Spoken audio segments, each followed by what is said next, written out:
ஓடுகிற வண்டி ஓட ஒத்துமையா ரெண்டு மாடு ஒன்ன விட்டு ஒண்ணு பிரிஞ்சா என்ன ஆகும் எண்ணி பாரு.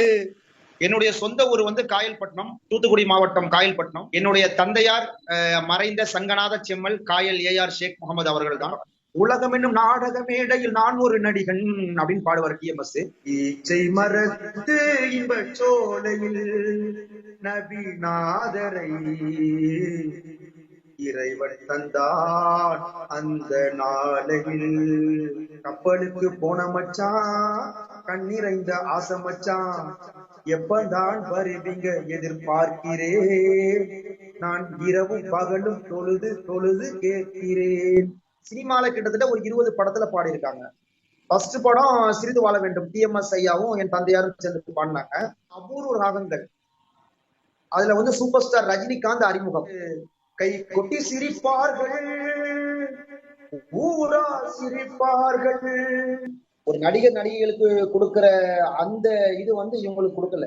அது ஒரு மன வேதனைக்குள்ள ஒரு விஷயம் தான். 10 முதல் இந்த 2024 வரைக்கும் வந்து 200 விருதுகிட்ட வாங்கியிருக்கிற, மொத்தம் 13 கண்ட்ரில வாங்கியிருக்கிறேன்.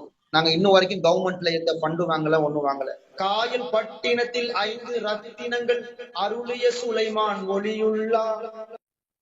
நீங்க பிறந்த ஊர் காயல்பட்டினம், காயல்பட்டினம் டு கொழும்பு, அந்த வரலாற்றை சொல்ல முடியுமா? நான் அறிமுகப்படுத்திக்கிறேன். முதல்ல என் பெயர் வந்து ரஸ்மி ரூமி. நான் வந்து உலக தமிழ் கலை பண்பாட்டு கலைக்கூடம் சொல்லி ஒரு ஒரு அமைப்பை நிறுவி கடந்த 3 ஆண்டுகளாக வந்து செயல்படுத்தி கொண்டு வருகின்றேன். என்னுடைய ஹெட் ஆபீஸ் தலைமையகம் வந்து அமெரிக்கால வச்சிருக்கிறோம், நியூ ஜெர்சில. அது இல்லாம ஒரு 56 நாடுகள்ல நம்மளுடைய பிரான்சஸ் கிளைகளை வந்து நம்ம வந்து நிறுவி இருக்கின்றோம். என்னுடைய சொந்த ஊர் வந்து காயல்பட்டினம், தூத்துக்குடி மாவட்டம் காயல்பட்டினம். என்னுடைய தந்தையார் மறைந்த சங்கநாத செம்மல் காயல் ஏஆர் ஷேக் முகமது அவர்கள் தான். இலங்கை மக்கள் வந்து முதல்ல சொல்ற, இலங்கை மக்கள் பாசத்திற்கும் நேசத்திற்கும் உரியவர்கள், ரொம்ப அன்பானவங்க. என்னுடைய சர்வதேச சாதனையாளர்கள் அறக்கட்டளை வந்து முத வந்து நம்ம ஸ்ரீலங்கால வந்து நிறுவுறோம். அதாவது இந்தியாவில நிறுவி ஸ்ரீலங்கால வந்து நம்ம ஒரு ஆபீஸ் போடுறோம். அப்போ வந்து எனக்கு பல பேர் வந்து எனக்கு வந்து ஹெல்ப் பண்ணாங்க. மீடியா லெவல்ல பல நண்பர்கள் வந்து எனக்கு ஹெல்ப் பண்ணி என்னது ஸ்ரீலங்கால ஒரு பெரிய ஒரு செலிபிரிட்டியாக வந்து உருவாக்குனாங்க ஸ்ரீலங்கால. அது மட்டும் அல்லாமல் ஸ்ரீலங்கால நிறைய வந்து நான் வந்து சாதனையாளர்களை உருவாக்கிட்டு வர்றேன். சிறந்த பாடகர்கள், சிறந்த சமூக ஆர்வலர்கள், சிறந்த எழுத்தாளர்கள் போன்றவற்றவர்கள் வந்து நான் ஸ்ரீலங்கால உருவாக்கி கொண்டு வருகின்றேன். ஆகையால வந்து ஸ்ரீலங்காக்கு தான் அதிகமான தொடர்பு எனக்கு. மற்ற நாடுகளை விட ஸ்ரீலங்காக்கு, அதாவது வருஷத்துல ஒரு 5-6 தடவை நான் வந்து ஸ்ரீலங்கா போயிருவேன். அதாவது உங்க தந்தையார் வந்து மிகச்சிறந்த பாடகர். அவங்களுடைய பாடல்கள் 80களில் 70களில் வந்து பட்டி தொட்டி எங்கும் பரப்பப்பட்டது, அவங்க பாடல்கள் ஒலித்தது. அப்படி பாடகருடைய பாரம்பரியத்தில் வந்த நீங்க வந்து பாடலை தாண்டி பன்முகத்தன்மையோடு இயங்கிட்டு இருக்கீங்க. பாடகர் அப்படிங்கிற ஒரு வட்டத்துக்குள்ள இல்லாம மற்ற விஷயங்கள்லயும் வந்து உங்களுடைய கவனம் போனதுக்கு காரணம் என்ன? பாடகராகவும் இருக்கிற சில இப்ப வந்து ஏஆர் ரைகானா கூட சேர்ந்து பாடி இருக்கிற, ஏஆர் ரஹ்மான் அருமை சகோதரி ஏஆர் ரைகானா கூட சேர்ந்து ஒரு பாடல் பாடியிருக்கிறேன், ஆல்பம் வெளியிட்டு இருக்கிறேன். அப்புறம் ஏர்டெல் சூப்பர் சிங்கர் ஃபரிதா, அப்புறம் டாக்டர் ரஹீமா பேகம் போன்ற முக்கியமான பாடகியோட நான் சேர்ந்து பாடிக்கிட்டு தான் இருக்கிறேன். உங்க தந்தையாருடைய பாடல்கள் வந்து மிக பிரபலமானது. அவர் இஸ்லாமிய பாடல்கள் அதிக அளவில் பாடியிருந்தால் கூட ஒரு சில தமிழ் திரையுலகுக்காகவும் சில பாடல்கள் பாடியிருக்காங்க. அந்த பயணத்தை பற்றி உங்களுக்கு தெரிந்த அனுபவத்தை சொல்ல முடியுமா? இஸ்லாமிய பாடல் பாடுறதுக்கு கம்பெனிகள்ல வந்து கேட்டுக்கிறாங்க, நான் வந்து இஸ்லாமிய பாடல்கள் பாடுவேன், எனக்கு ஒரு வாய்ப்பு தாங்கன்னு கேட்டிருக்காங்க 70 காலகட்டங்களில். அப்போ நிறைய பேரு வாய்ப்பு கொடுக்கல, வாய்ப்பு மறுத்துட்டாங்க. அதுக்கப்புறம் எம்எஸ் சொன்னாங்க, அப்படியா சொல்லி நீங்க பாடுங்கன்னு சொல்லியிருக்காங்க. அந்த டைம்ல வந்து ஒரு பாடல வந்து என் தந்தையார் பாடியிருக்காங்க ஹை பிச்சில். அதாவது 6.5 கட்டைக்கு மேல அந்த ஹை பிச்சில் பாடும் போது அவர் எம்எஸ் சொன்னதன் பார்த்து அசந்துட்டாரு. இவ்வளவு சுதியில இவ்வளவு பிச்சில பாடக்கூடிய ஆளான்னு சொல்லி ஒரே அசந்துட்டு, தம்பி நீ சினிமால பாடுறியா அப்படின்னு கேட்டிருக்காங்க. அப்ப என் தந்தையார் சொல்லியிருக்காங்க, இல்ல சினிமால நான் பாடுறேன் எம்ஜிஆருக்கு தான் பாடுவேன் அப்படின்ட்டு சொல்லியிருக்காங்க. அதுக்கப்புறம் அது முடிஞ்சு 72ஆம் ஆண்டு அந்த நிகழ்ச்சி முடிந்து கரெக்டா ஒரு 10 நாள்ல வந்து எம்.எஸ். விஸ்வநாதன் அவர்கள் வந்து போன் பண்ணியிருக்காங்க காயல்பட்டினம் போஸ்ட் ஆபீஸுக்கு. வந்து இப்படி வந்து ஒரு பாடல் இருக்குது. அந்த படம் தான் வந்து சிரித்து வாழ வேண்டும் என்ற படம். எம்ஜிஆர் அவர்களும் ஒரு நாள் பாடியிருப்பாங்க. உலகம் என்னும் நாடக மேடையில் நான் ஒரு நடிகன் அப்படின்னு பாடுவார் டிஎம்எஸ். அதுல வந்து ஒரு பஞ்சாபி ஸ்டைல் 6.5 கட்டைக்கு மேல வரும். போட்ட விதை என்னவென்று மரம் வளர்ந்து காட்டாதோ ஓ அப்படின்னு அந்த பாடல் வரும். அந்த பாடல் தான் வந்து முதல் படம். அந்த முதல் படம் வந்த பிறகு ரொம்ப ஹிட்டு, 100வது நாள் கொண்டாட்டம். அதுக்கப்புறம் ஆட்டோமேட்டிக்கலா இஸ்லாமிய பாடல் கம்பெனிகள் இருக்குல்ல, இன்றைக்கோ அது இது எல்லாமே ஆட்டோமேட்டிக்கலா வந்து பாட வாய்ப்பு கொடுத்தாங்க. இவங்களுடைய வாய்ஸை தெரிஞ்சுக்கிட்டு வாய்ப்பு கொடுத்தாங்க. அதுக்கப்புறம் இஸ்லாமிய பாடல் வந்து ஈச்சை மரத்து இன்பச் சோலையில், தமிழகத்து அந்த பாட்டை கொஞ்சம் பாட முடியுமா? அந்த பாட்டை கொஞ்சம் பாட முடியுமா? ஈச்சை மரத்து ஒரு 2 லைன் பாடுறேன். ஈச்சை மரத்து இன்பச் சோலையில் நாதரை இறைவன் தந்தான் அந்த நாளையில், இறைவன் தந்தான் அந்த நாளையில், ஊரை உலகை மாற்றி உன்னை வாழ வைத்தார் நபி பெருமானார். சீரை மாற்றி சிறப்பை மாற்றி சமூகத்தை கெடுத்தால் இது முறைதானா? என்ன காலமோ என் சோதரா, என்ன காலமோ என் சோதரா, ஏன் எடுத்தாய் இந்த கோலமோ? ஈச்சை மரத்து இன்பச் சோலையில் நபி நாதரை இறைவன் தந்தான் அந்த நாளையில், இறைவன் தந்தான் அந்த நாளையில். பாடல்கள் தமிழகத்து ஆக்சுவலா கப்பலுக்கு போன மச்சான் பாடல் வந்து நம்ம கப்பலுக்கு போன மச்சான் பாடல் நிறைய வெர்ஷன் வந்துருச்சு. ஆனா முதல்ல பாடினது உங்கள் தந்தையார் காயல் ஷேக் முகமது அவர்கள் தான். ஆமா, அதாவது 1981ஆம் ஆண்டு காலங்கள்ல வந்துச்சு.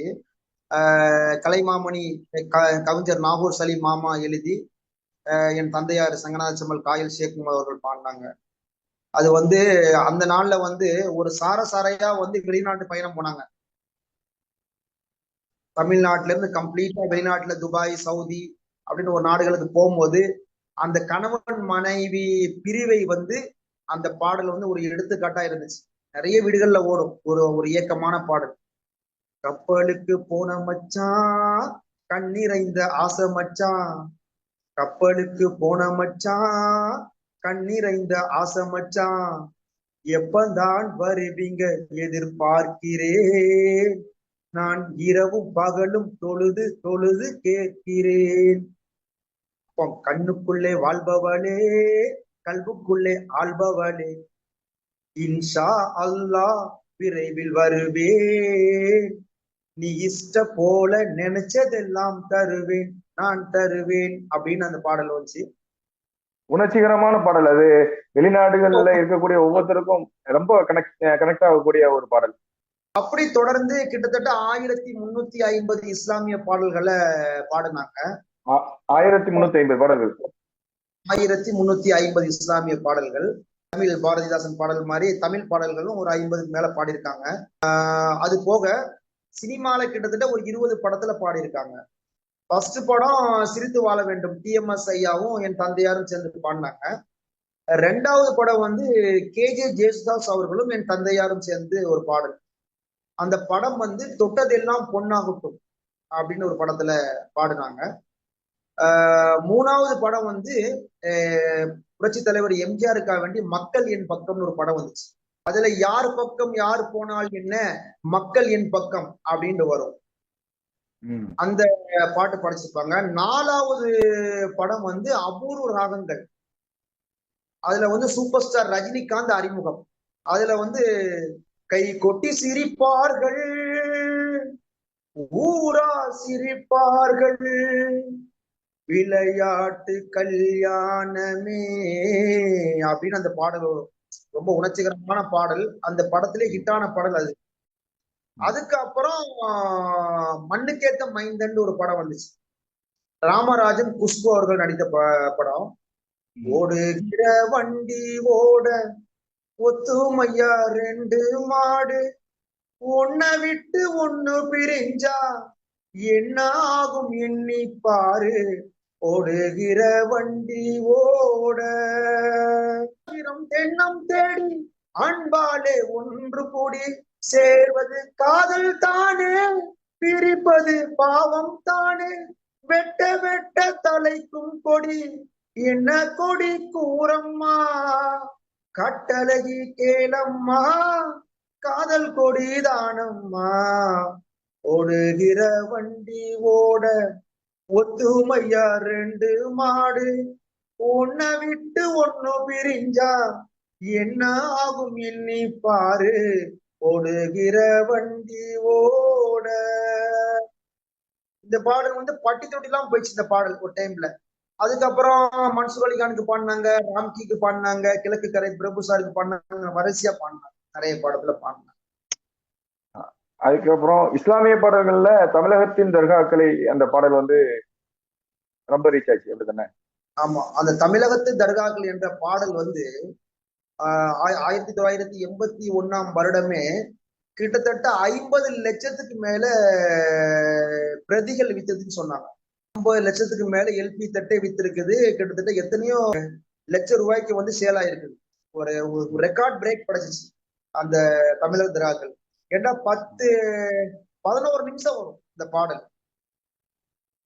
தமிழகத்து தர்காக்களை பார்த்து வருவோம், தூய வழி காட்ட சொல்லி கேட்டு வருவோம், கன்னி தமிழுக்கு இனிமை சேர்த்த கவிஞர்களை தந்த நாகோராம், மன்னவரெல்லாம் மலரடி பணிந்த மகிமை காதிர் மீரானாம், மகனார் யூசுப் தாதாவாம், இன்னிசை பாடும் பொன்வயல் தூவும் அலங்கும் விளங்கும் அழகிய பாப்பாவோர் அப்படின்னு வரும்.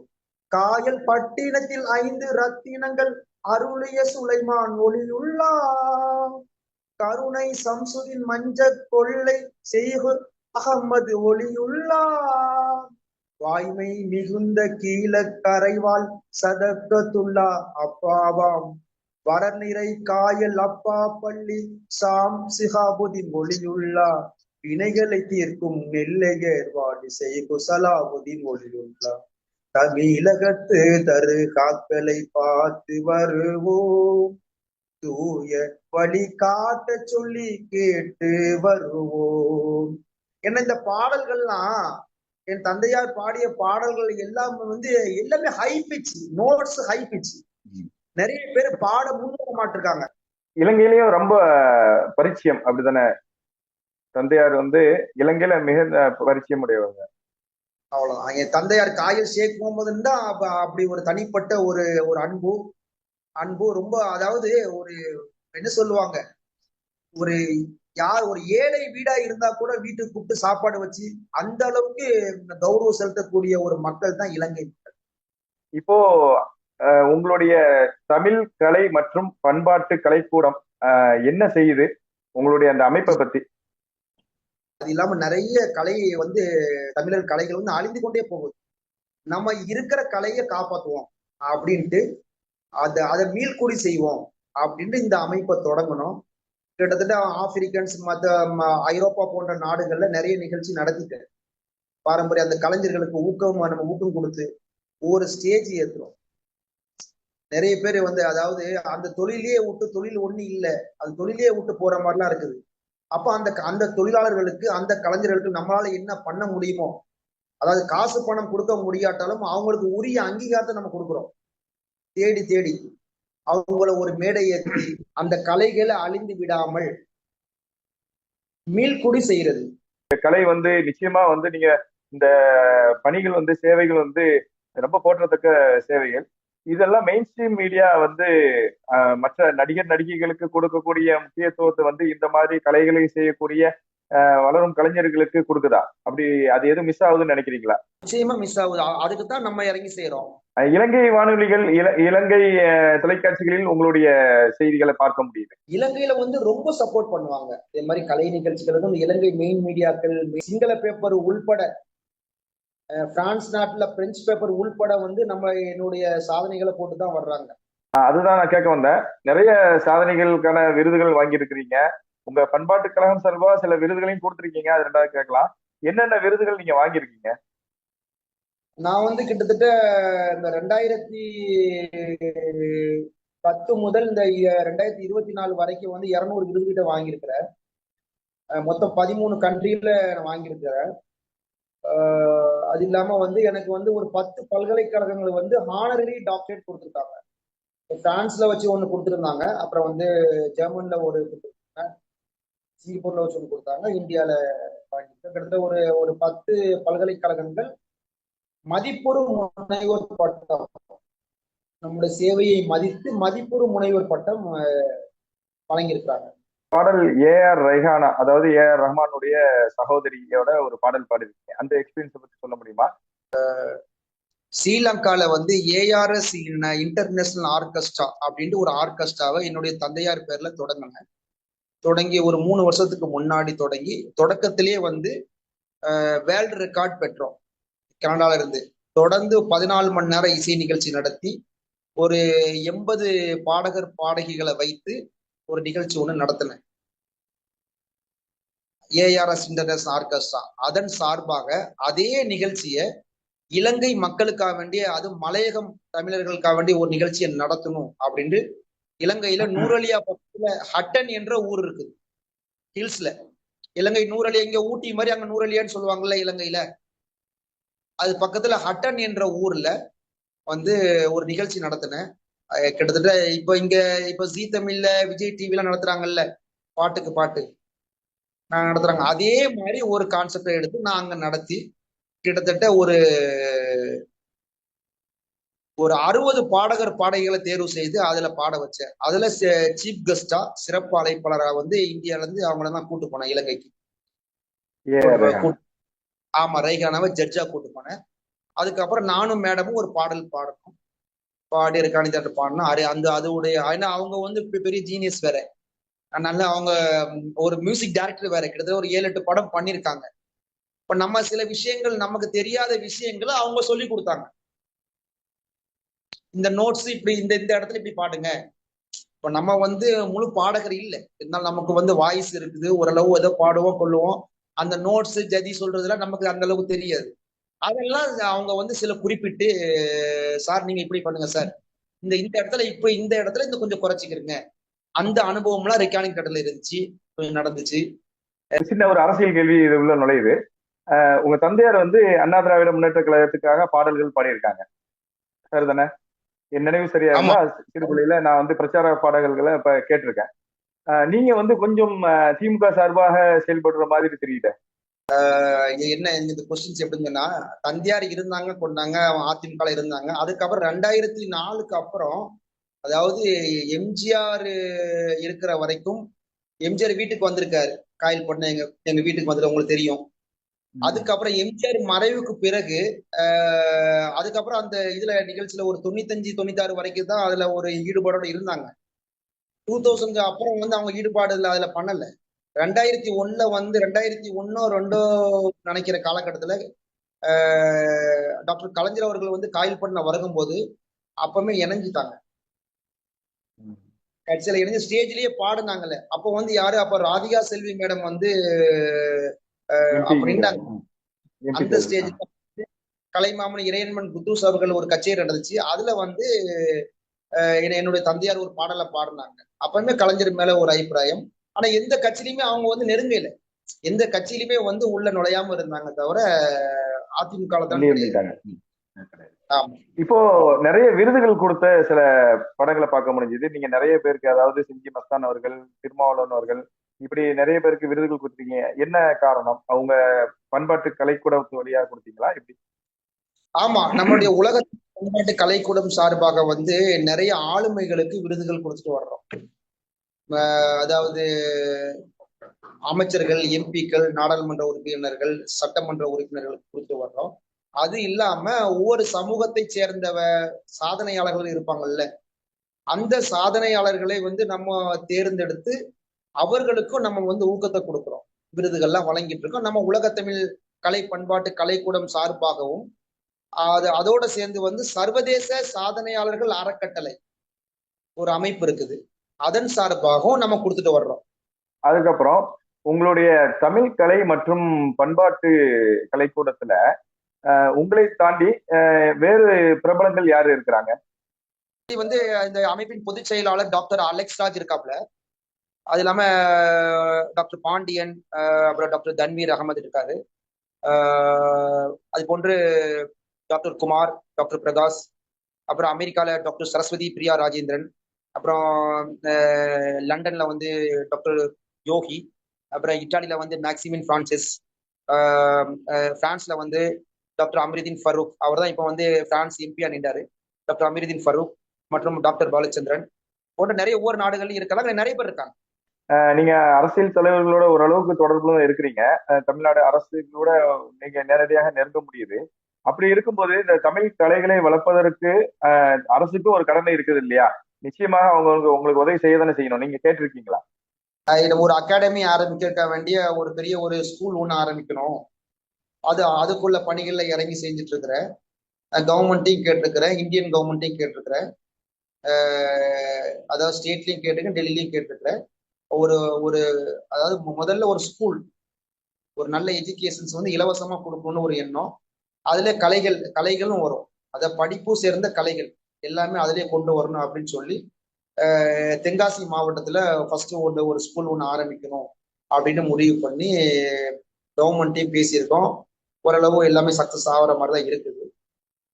உங்களுடைய சேவைகள் மென்மேலும் வளர, நீங்களும் வந்து மென்மேலும் வளர நம்ம தமிழ் தாயம் சார்பில் உங்களை வாழ்த்துறோம். நன்றி. நேர்காணல் கண்ட அருமை சகோதரர் காயல் லத்தீப் அவர்களுக்கு தமிழ் தாயகத்தின் சேனலுடைய நிறுவனர் லத்தீப் அவர்களுக்கு எனது மனமார்ந்த நன்றியினை தெரிவித்துக் கொள்கின்றேன். ஏன்னா துபாயில இருந்து நீங்க எடுக்கிறீங்க, எனக்கு மிக்க மகிழ்ச்சி. எனக்கு இந்த மகிழ்ச்சியை உங்களுக்கு வாழ்த்துக்களாகவும் நன்றிகளாகவும் தெரிவித்துக் கொள்கின்றேன். நன்றி.